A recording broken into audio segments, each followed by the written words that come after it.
Blessing Sports Trackers, welcome back to the channel. Now if you are here for the first time, I'm going to ask that you please do me a favor and subscribe.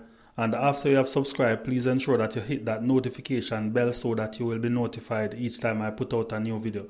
Must also take this opportunity to thank those persons who have subscribed already. Thank you for the likes, thank you for the comments, and thank you for the support. Alright, Sports Trackers, today I want to talk about football. I want to venture out into the world of football, and I want to look specifically at the English Premier League, right? Some very interesting matches took place over the weekend, as we are halfway through the season, and the race is getting more and more interesting. At the top, you still have Arsenal. I think they would have reached 50 points over the weekend, with that, massive win over Manchester United. Manchester City, they managed to close the gap on Arsenal before Arsenal played. They went up to 2 points behind Arsenal, and Arsenal having beaten Manchester United 3-2, they would have extended their lead back to 5 points. So Manchester City is at 45 points and Arsenal is at 50 points, right? However, it must be said that Arsenal has one game in hand, right? So Arsenal would have played 19 games while Manchester City would have played 20 games, right? So the race, ladies and gentlemen, it is becoming more and more interesting as the days goes by. In third place there is Newcastle, and just behind them is Manchester United. Now, but Sports Trackers, today I want to speak specifically about that match, that very big match between Manchester United and Arsenal at the Emirates Stadium. It was indeed a very, very exciting match.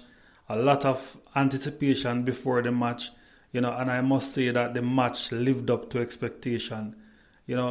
Anybody, whether you are a Manchester United supporter, an Arsenal supporter, or a neutral, then I'm sure you would have enjoyed that match to the fullest. You understand? But and I'm sure the Manchester United fans by now, they are saying, because you'd have seen them on social media, they have come up with the excuses. Some of them have been honest, and say very good match. Congratulations to Arsenal for the win. It could have gone anyway. It could have gone both ways. But some persons would have been saying, if Casemiro was present, then things might have been different. Yes, that might be true, but the question must be asked, and I don't want to play, I don't want to sound like the devil's advocate here, but did Casemiro really want to be in that game? Because when you look on the nature of the tackle that got him suspended, in that game against Crystal Palace, it in my opinion, it was a very reckless tackle, because Casemiro basically, the tackle was very high. The tackle on Zaha that got him suspended, it was a very high tackle that I consider to be very rash and very reckless, considering that you would have been one yellow card away from suspension. And having a big game over the weekend, you'd think that somebody with Casemiro's experience would have thought about what he was doing more carefully before he went in so rashly on Zaha to be suspended for the match. But I don't want to question his integrity. I'm just going to say that maybe it was just his instincts, you understand, to really stop Zaha from progressing to a dangerous position. But having said that though, I want to focus more on the league leaders. Arsenal. What a transformation. Arsenal is playing beautiful football. And I'm sure every football fan right across the country, right across the world now, who is following the Premier League would really agree with me that Arsenal is playing the best football in the Premier League right now, and they deserve to be on top of the league. Whether they will go on to win the league or not, is another question. because we're just halfway through the league and a lot of persons are getting excited and say they look like the real deal. They look like they could well go on to win this league. That would be good considering that they haven't won the league for approximately 20 years. You understand? So yes, that would be a good thing. And a lot of persons have expressed the same sentiment saying that, they prefer, especially the Manchester United supporters, they are saying that if they can't win, they would prefer if Arsenal won the league. I think a lot of them don't like Manchester City and they really don't want Manchester City to win the league. But having said that though, I really want to zero in on Arsenal's progress. What has led to this massive transformation in form in the Arsenal team? I must credit Arteta for the work that he has done with these youngsters over the past, 2 years or so. When Arteta came in initially, a lot of Arsenal fans, they wanted him out. They did not have any faith in what he was doing, and it must be said that he was losing some matches, but I think he managed to keep the team in the top 8 or so. So I must say that he was doing relatively well in my opinion, until this season when they really started to show that they have what it takes to really go on and be champions. Because they have shown that they are a side now that is capable of winning matches away, dominating at home, having lost only one match so far to Manchester United, having scored in all games except for that one game against a stubborn Newcastle defence. You are really seeing a different Arsenal now, and I think it has been said that this is the best start for Arsenal in the Premier League, and that is a massive, massive accomplishment. So kudos to Arteta and the work that he has done with this set of youngsters over the past year or two.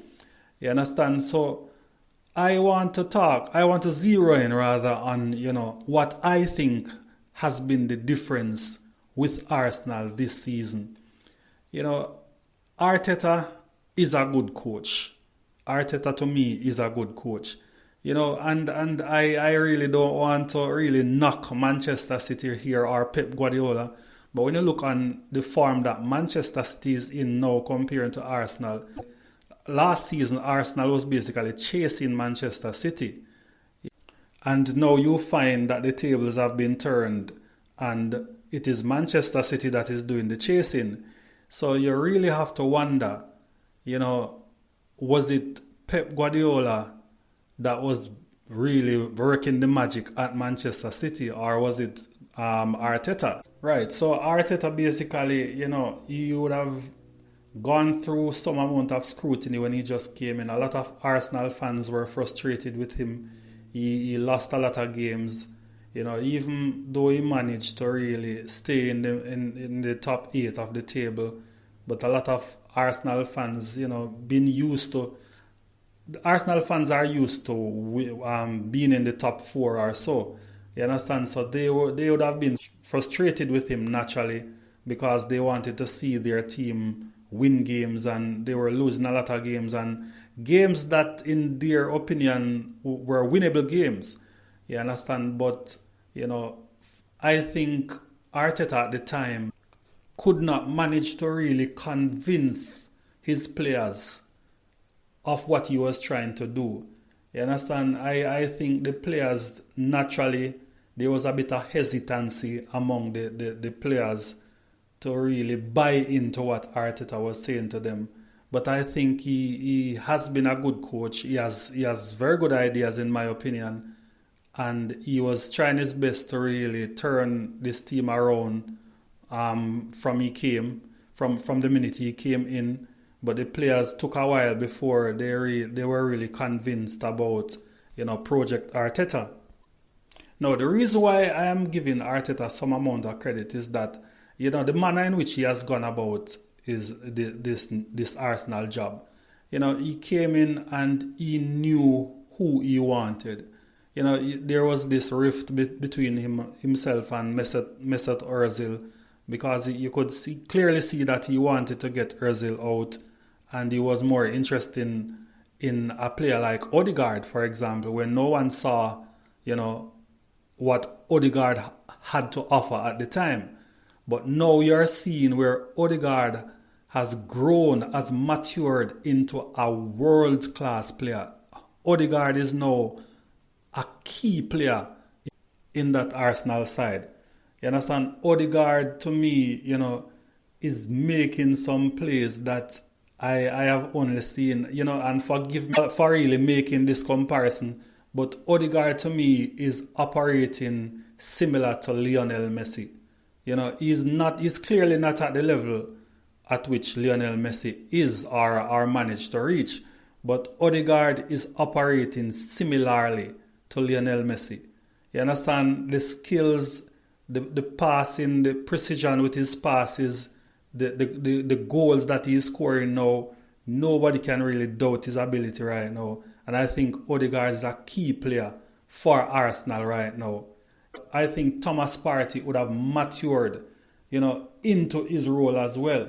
Because when Thomas Partey came to Arsenal, we saw a little bit of shakiness, we saw a little bit of uncertainty.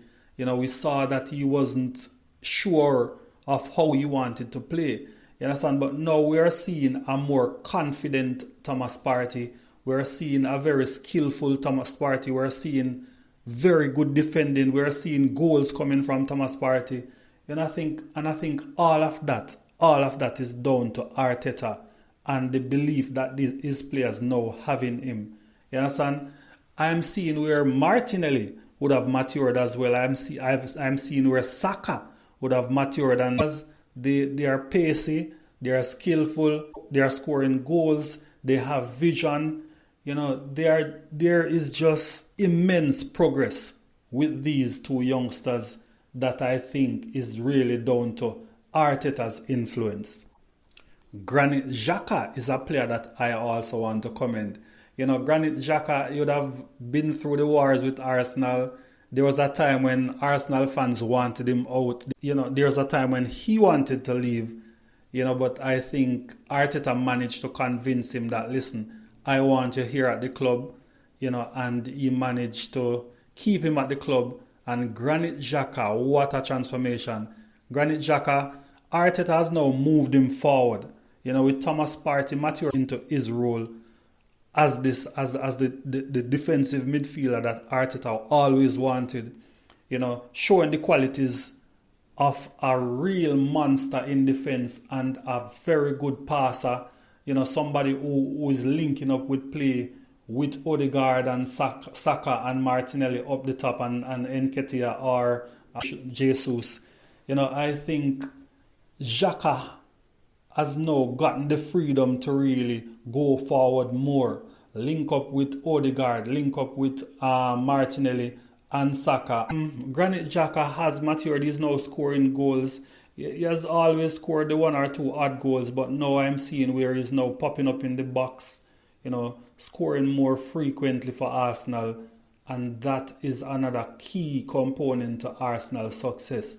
But in my opinion, ladies and gentlemen, I think the biggest key to Arsenal's success is this little man, Alexander Zinchenko.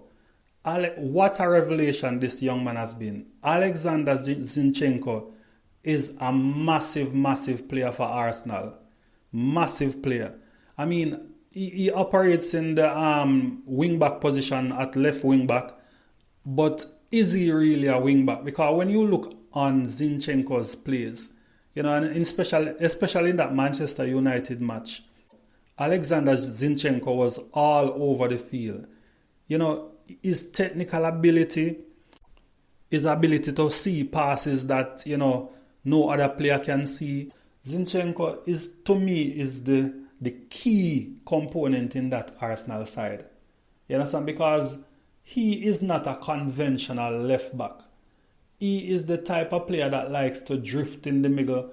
He's the type of player that likes to find himself in the opponent's box. He's the type of player that is very, very skillful, technically gifted, and one that, in my opinion, can play in the middle of the park. I think Arsenal, this is the key to Arsenal's success, because should Odegaard get injured, a lot of persons have been, talking about the business that Arsenal would have done in this transfer window, bringing in somebody like Trossard, who I think is a very good addition, excellent addition. But I think what Arsenal really need to look at is Odegaard's role, and what if he should get injured. Ladies and gentlemen, I think that Zinchenko is the answer to that question. Should Odegaard get injured, I think Arteta should move Zinchenko into the middle of the park. And Zinchenko has shown that he has the technical ability and the range of pass to really operate in that midfield role. The versatility that he brings to Arsenal, I think he's a very, very important player for Arsenal. Having said that, I think, as I said earlier, bringing in Trossard was an excellent move. You understand, a lot of Arsenal fans were disappointed with not getting Mykhailo Mudryk, another excellent player. We see where Chelsea was able to convince him to go there instead of going to Arsenal. But I think, it is no great loss for Arsenal, because they managed to secure the signature of Leandro Trossard, who to me is an excellent player. One that can play right across the front. He can play on the left, he can play on the right, and he can also operate centrally. So Trossard, as you saw in the Manchester United game, is a very skillful player, and he will bring goals to Arsenal. You understand? Right. So where I think Arsenal needs to strengthen is in the defensive midfield. I think Thomas Partey is playing an excellent role in that defensive midfield. But should Thomas Partey get injured, that is where I think Arsenal will fall short. There's Mohamed Elneny, good enough to put in a shift, but, I think Arsenal need to try and get a better defensive midfielder than Elneny to really replace Thomas Partey should he get injured or should he get tired. Thomas Partey, at some point in the season, he has started every single game for Arsenal so far, and I think Thomas Partey will at some time need somebody to replace him. He will at some time need to take a break, you understand, to prevent him from getting injured. So Arsenal, I think, need to go out and ensure that they get a good defensive midfield player.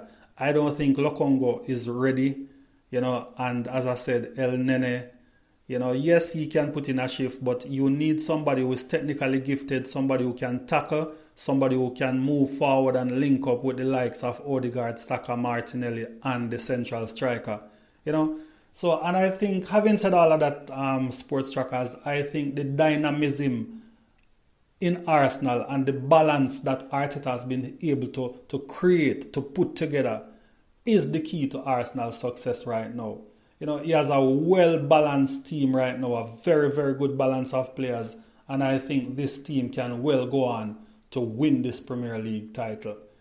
That is my take on the whole situation, ladies and gentlemen. Please let me hear what you think in the comment section. Blessings.